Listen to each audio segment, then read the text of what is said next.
What's going on, everybody? I have David Eckert here, covers Southern Miss for the Hattiesburg American. Talk about this game. Let's break it down. David, what's going on? Well, thanks for having me on. First of all, Southern Miss, kind of in a weird place right now. Don't really know who their quarterback is. They had their starter go down in their 4 overtime loss to Liberty. They're going to roll with a true freshman and also play a lot of Wildcat, which they call the superback over here. So it's going to be a little bit of a weird game. Southern Miss has a strong defense. Not sure how that's going to hold up against a Power Five ranked opponent, but it'll be a big test for them, no doubt about it. And certainly, obviously, not the position they wanted to be in going into the year after what happened last year. They go 3-9, but they do win those last couple.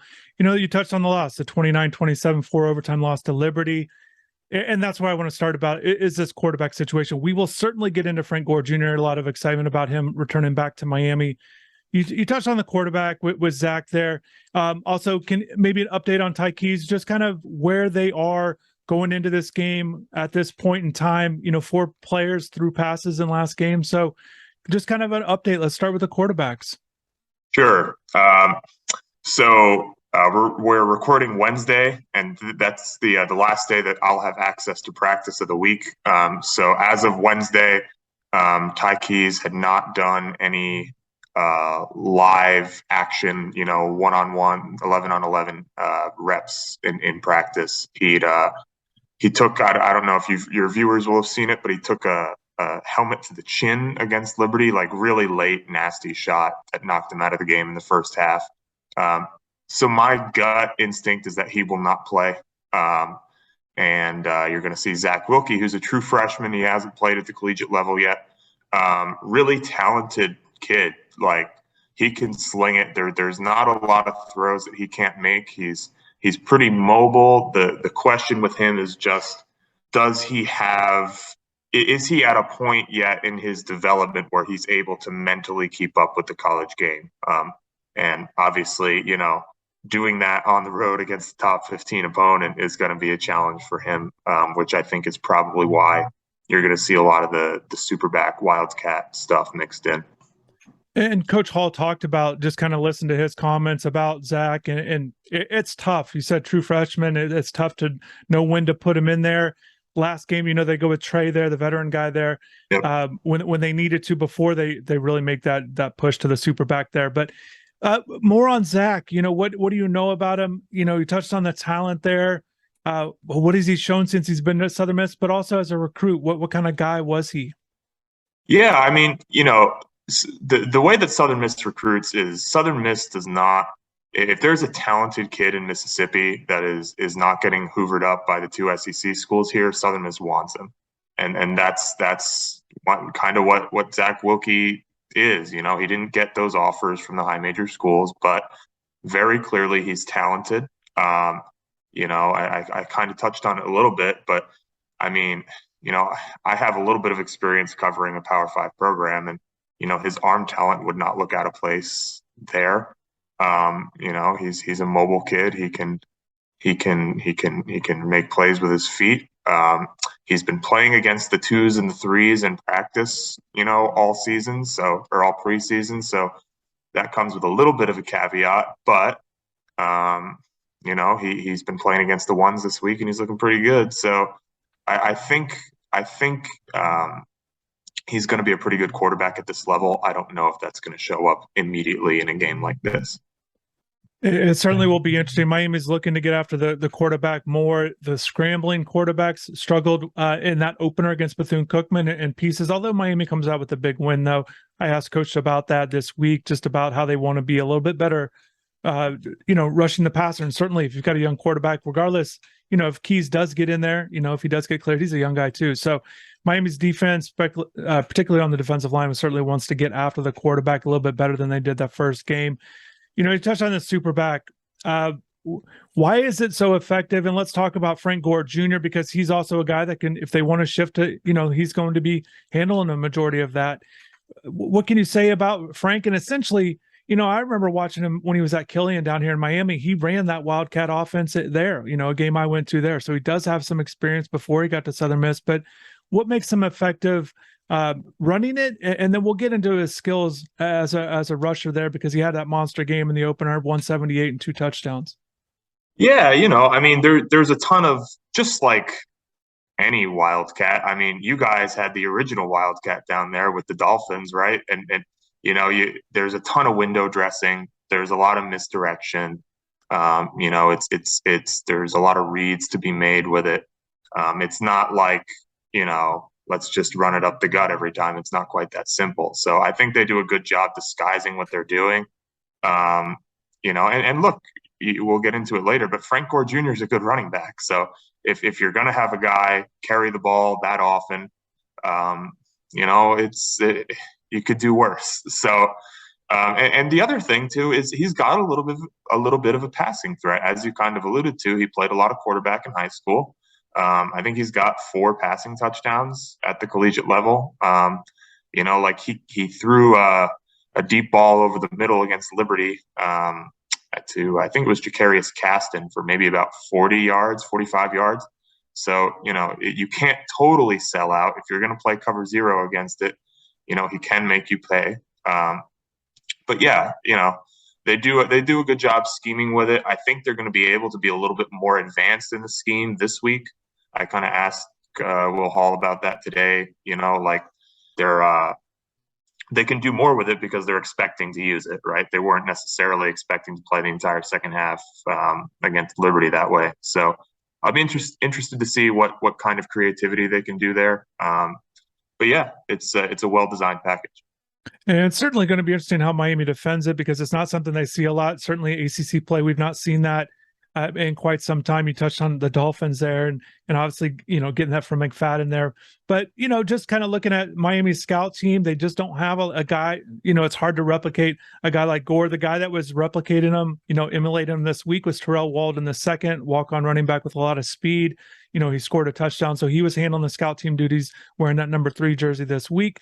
So that'll be interesting just to see if they can get ready soon enough for this. And like you mentioned, and Miami does the way they kind of go with their defense. They try to, press bail on the outside. Sometimes they're doing a one, kind of the one safety look, one high coverage, they do put pressure on their guys to defend. And it'll be interesting if they are going to just completely sell out, and that threat of a passing game certainly will be interesting to see if that'll work. Not, even if they go with Zach there, as well, as Miami showed some vulnerability last week, 6 passes allowed over 20 yards. So let's talk about Frank too.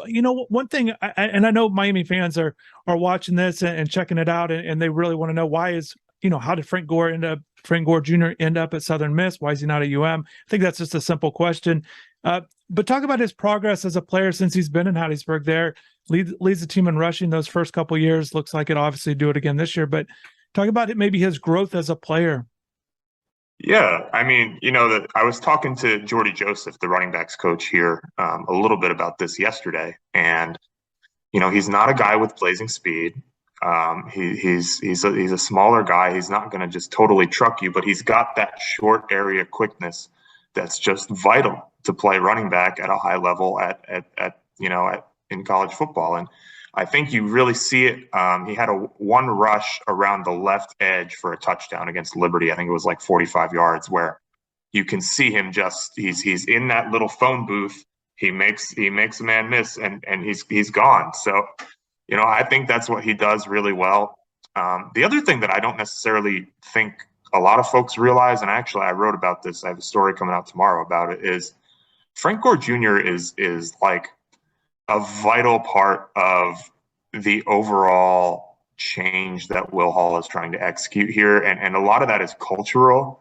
Like, I asked Frank Gore Jr. what he's expecting this week, and he said a win. And, look, that might sound silly to a lot of Miami fans, but I think, the absence of defeatism for Southern Miss is very important right now. That's something that Will Hall has really emphasized, and it's something that Frank Gore has really taken to heart. So he's big in a lot of different ways. He's a really good player, but he's really important in the locker room, and he's really kind of helping Will Hall execute this rebuild from a cultural perspective as well. And it's only the one game, the monster game to start it out, 32 carries there. Is there something in that game that you saw maybe just even different from a year ago? And again, it's a one game sample size, but is there something where you feel like he's already looks like he's a little bit better than what he was, last year, the last couple of years?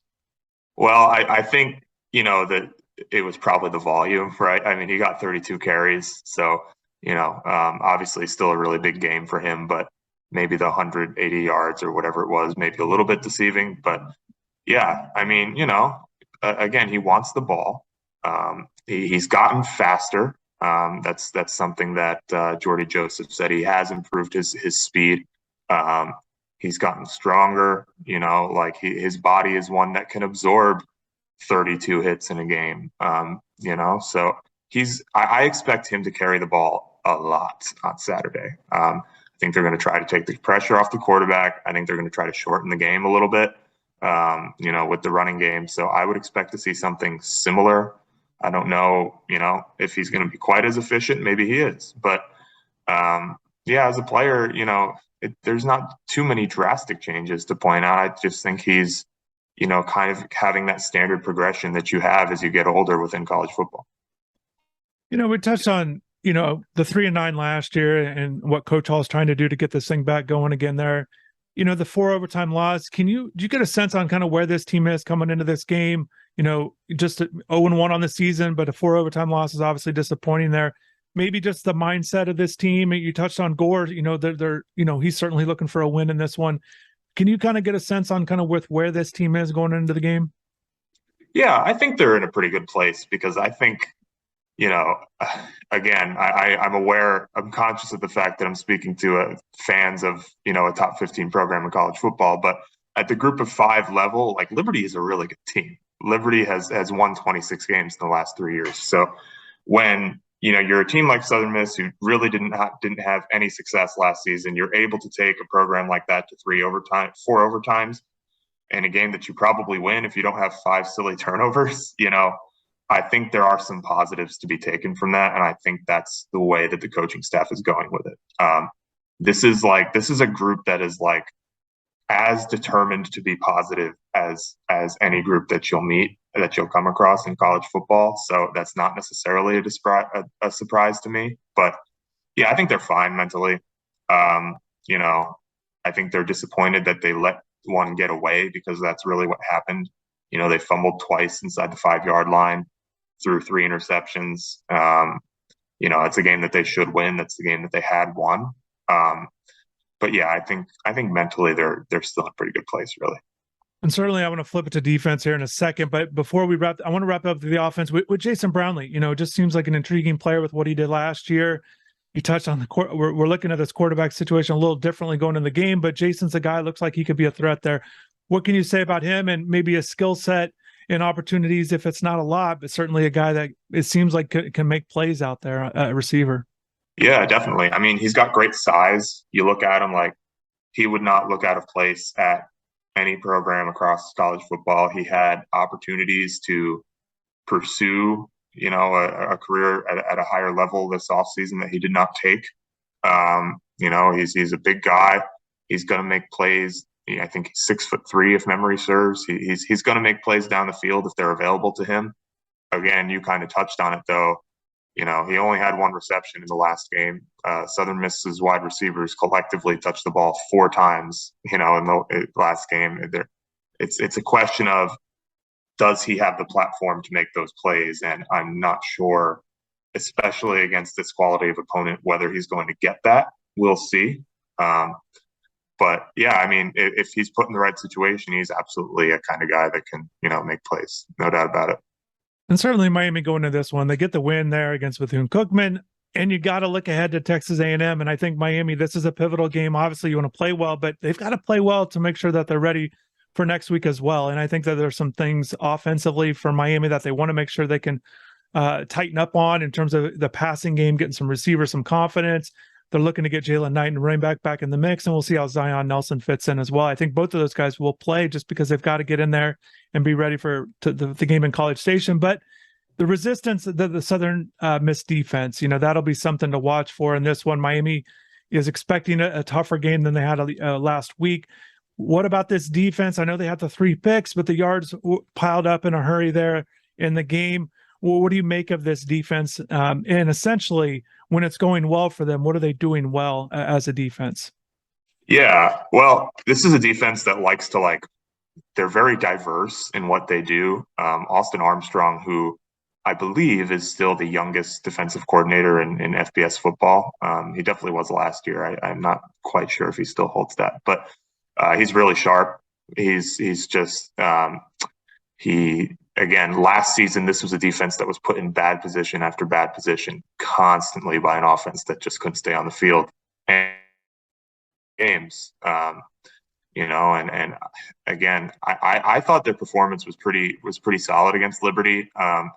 They had totally shut down the Liberty offense until the fourth quarter. Liberty brought in their third string quarterback, who also happens to be a former borderline 5-star recruit, and he was enrolled at Tennessee at one point. So he tore them up, but you look at the athletes that they have. I mean, their linebackers are really athletic. They have a really strong secondary as well. Their defensive front is full of, Power 5 transfers. I mean, this is a defense that can keep up athletically. Definitely at the upper echelon of the Group of 5 level. It'll be interesting to see how they do, against a really good Power 5 team. But when this defense is succeeding, they're giving you multiple looks. Austin Armstrong is a guy who really prides himself on being willing to adapt to what he's seeing, right? They've got their base defense has a 3-man front, but he'll change that if he feels like it benefits them on a particular game. So I think a lot of times they're going to have 5 defensive backs on the field. You'll see a lot of that. So, they're going to count on their front to win against the run. They're going to bank on, 2 really solid middle linebackers. And then, they have a nice rotation at that jack backer position. Avery Havis was really good last week there. I mean, it's a solid defense. I'll be interested to see how they do at this level. Certainly, I think it's going to be an interesting game just to, again, with where both teams are after the opener. And again, Miami's got that big one next week, but obviously don't want to look past. They've got to be sharp. I think that's an important for Miami.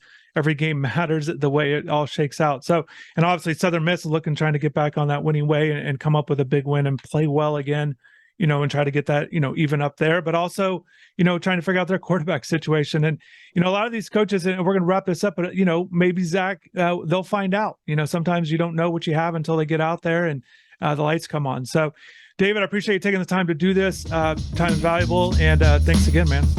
Yeah, anytime. I appreciate you having me on.